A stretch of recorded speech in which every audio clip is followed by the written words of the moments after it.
Ladies and gentlemen, if you're ready, we'll get you on the road. If you would please call the roll. We have Miss Jackson sitting in for Miss King tonight as our secretary.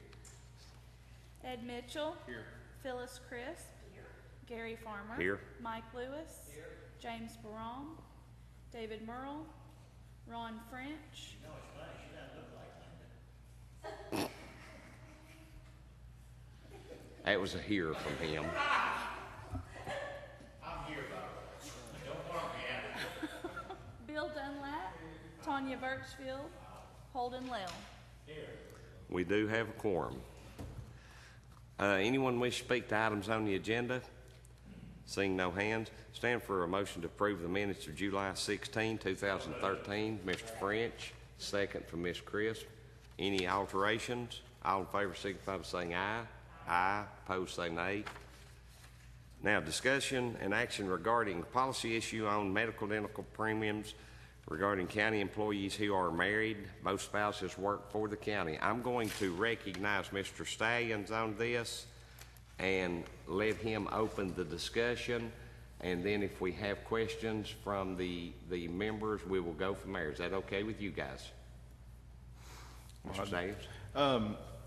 In looking at this and talking with Drew and some of the ways we've handled in the past, when we have two employees that are both full-time, are two employees married to each other, full-time employees with the county, with the new tier rate and the new structure for the health benefits, how should we best handle that? And in talking with Drew, and I think the best way to handle that is to have each employee listed as an individual. So each would pay the $25. If there are children or other family members involved, it would be up to those employees who would take the kids on them, who would take the family plan. But I think as far as accounting and following for the plan, the best thing to do is each one of those would have an individual plan. That's pretty much what we've been doing in the past. Okay. And that was Drew's recommendation? Yes. To handle it that way? Yeah. Mr. Lyle? Oh, I was about to ask the same question Mr. Dunlap did. That sounded familiar. You know, how we have done it for years. Each guy have an individual, then one take the family, should there be that In option. essence, it's my understanding this is the way we've handled it for years, but due to the tiers that we are currently going into and we will be signing up for, we need a policy on it. Mr. Dunlap, do I have a second? Second. One bit of discussion. Will the tiers impact that in any way, or will this be whatever is due at that tier level is what they'll pay? Is that correct? So there won't be any breaks at all as far as... No, it would be, in other words, if you had two employees and they had two kids, one would pay the single employee rate and the other one would be employee plus children. Okay, good. It's actually cheaper to do it this way, isn't it? For employees who are both work full-time for the county. It's better for them to have individual policies than to have one of them be a dependent or a spouse on the other's policy. It almost works out the same. You do get into some deductible questions and out-of-pocket expenses, but in general, it benefits employees. It's probably the best paying for employees and also for county. So it's the best combination. Yeah. Good. Now, will that be enforced? I mean, like maybe some are on the other, you know. It's not an either or option. It's not an option, is what it is. Okay, that's what I'm, yeah. Yeah, it'll be up to the employees who takes out in the scenario we're talking about, who takes out the family plus child. But, and that's something Humana we're gonna have to identify. And we don't have a lot of employees that this impacts, but we did have to address it, so we'll have to manually go in and fix that. It's not gonna make any difference which employee the family signs up No. with. It's not gonna make a bit of difference. No. Okay. Seeing no other discussion, all in favor signify by saying aye. Aye. Opposed, say nay. Okay, that takes care of that. Mr. Stallions, you want to discuss an overview of the upcoming enrollment?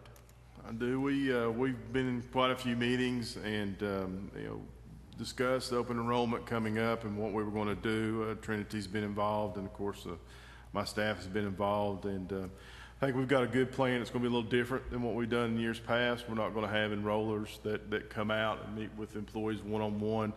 What we're going to do is we're going to have packets that we're going to deliver to each of you all for your employees, to each of the department heads and elected officials.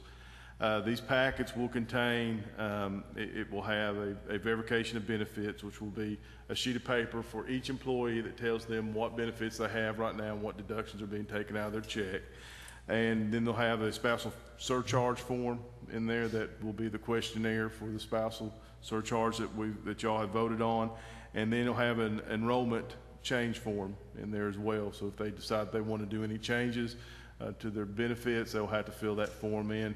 There'll also be the benefit explanation brochure in there, and there'll be some other information on some of the voluntary benefits, the products that are sold. If an employee decides that they want to make a change, they need to fill out that form and turn it back into you all. And we're going to send out an email next week on all this stuff.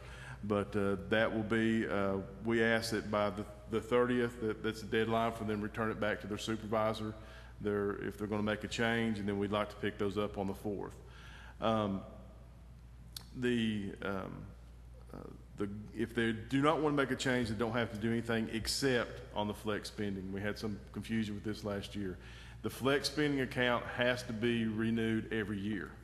So if they want to continue that, they need to renew it. And we will communicate this over and over again in the literature that you see that will come out. We're going to have some meetings, employee meetings, starting on the 16th of September. We'll start in the Highway Department at 6:30. Then we'll be here at the Courthouse on the 17th from 10 and 2. And again, I'll be sending emails out regarding giving you all these schedules. Heritage High School on the 17th from 4 to 5. Justice Center on the 19th of September, 10 o'clock, and then again at 2 o'clock. And then we'll also be at William Blount Thursday, the 19th, from 4 to 5. Our timeline, we're starting earlier, so we've got more room to make sure that we accommodate everybody. Well, we'd like to have everything back by the 4th. Then we're going to try to contact those employees through you all that we did not get a spousal surcharge form back from, to make sure that's in. And that also kind of ensures us that everybody got a packet too. Because if we don't have one, somebody might have fallen through the cracks, and that's a way to prevent that. Then Trinity and Humana are going to input the data with John and make sure that it gets into the system. We're also going to contact new hires to make sure that we've got all that taken care of for them.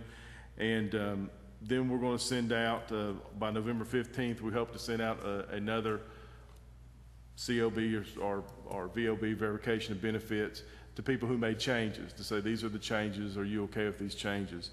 And then the last thing we're going to do, December 17th, those people who will have John run a discrepancy report for us, and those people who did have a flex account but did not register for one this year, we're going to contact them and say, are you sure this is what you wanted? Because a flex account, being the tax dollars and being the feds involved, we don't have a lot of wiggle room on that. So we need to know everybody's good by January 1st. There will be, on the forms, will be a local number for them to call if they're having trouble getting through the paperwork, where they can get in touch and schedule either somebody to walk them through on the phone or meet face to face, and those will be Trinity people that will be taking care of that.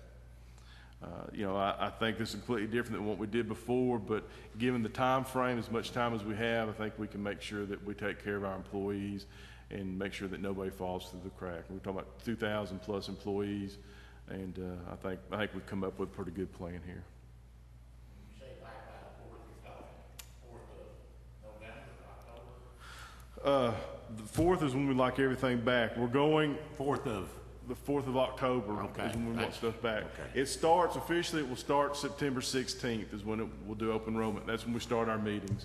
We're going to try to get the week before all those forms out, so when people come to the meetings, they'll have the forms in hand so they can already be in a format to ask questions. Now, the meeting is not to walk people through open enrollment. It's just to sort of explain the process and how they can call and then we'll be also at those meetings, There'll be a sign-up sheet to where somebody says, yeah, call me. I'd like to meet with somebody, or I'd like to talk to somebody on the phone.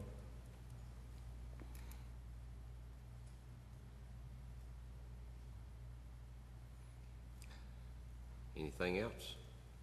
All right, that's good on that. Anyone wish to speak to items not on the agenda?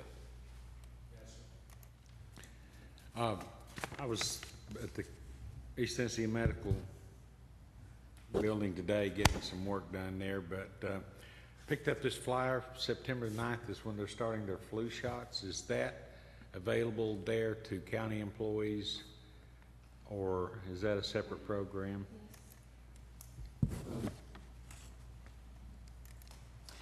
Yes, the flu clinic that they will have will be available to our employees. And then when ETMG knows that they have enough to do our clinics outside of their facility, then we'll get that scheduled. Okay, so if an employee went by on September the 9th, they can go through, and there's no charge on the flu shots, right? Right. Okay, I think that might be something to get circulated too, because that'd take the pressure off some of the other sites as far as getting them done if people So in need other it. words, you're saying if an email were put out to the department heads? Yeah, that might not be a bad idea. Okay. Mr. Lewis? Do they provide the shots at the county at no cost, or do they provide the shot and then file it against the county's insurance for that individual? Do we know?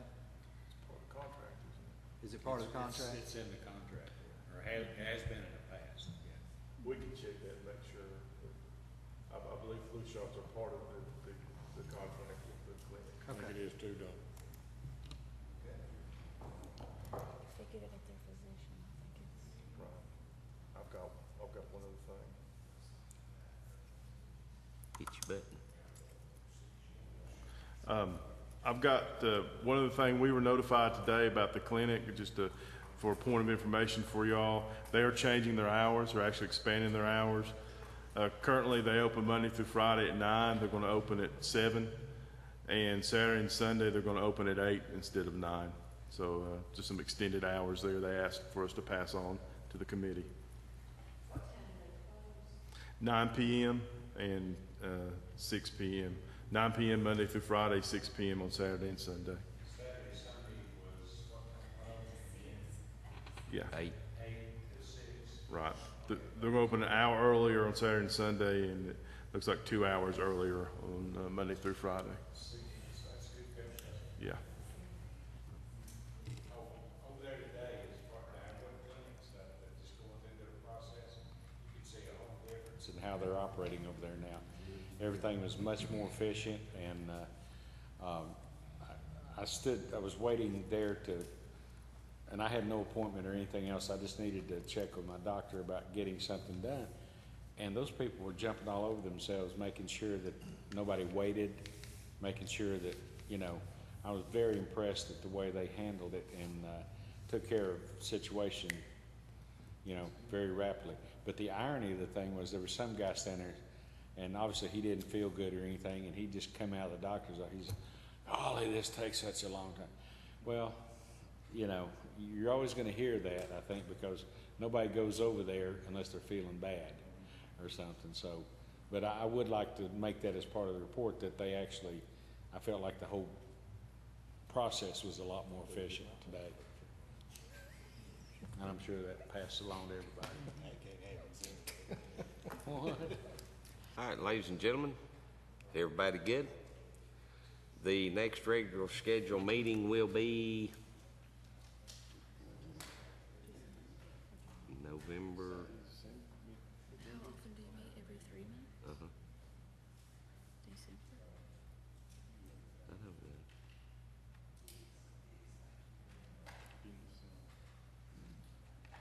The third Thursday? You'll be notified.